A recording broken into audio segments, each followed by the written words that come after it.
Good afternoon, folks. Well, as you can see, I'm at the last stage here. I'm painting the desk legs.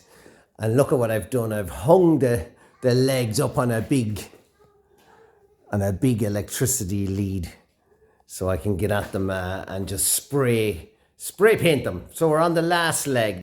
I've used this heat resistant black paint. So you put on a couple of coats, let it dry, and that should be the job done. So let's see. I mean, it's definitely brought the legs up black for sure, like the original colour. So let's see how it goes. We're on the homeward straight.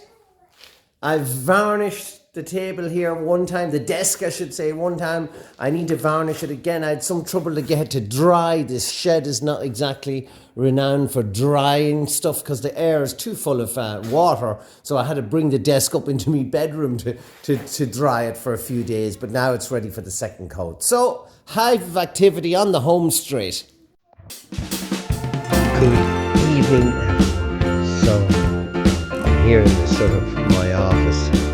At the final stage here, the desk, and over here amongst the kids' toys are the two legs, and now my job is to try and put this together. Now that might be a bit of a struggle, but let me start.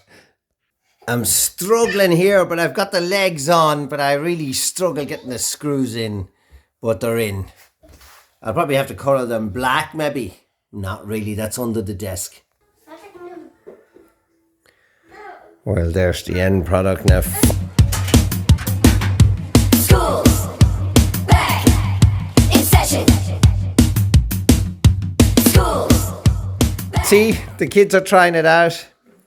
It looks like a grand piece of furniture now, yeah, and they seem to be happy.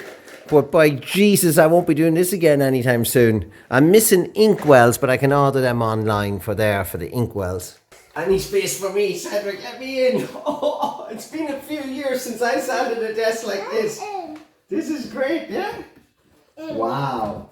Lovely and smooth and nice and clean. Don't write on the desk. Don't write on the desk. Write on the paper. I'll get your inkwells tomorrow. Oh, I'm a mature student. All the best, everyone. That brings to an end the journey. Thank God. Bye-bye.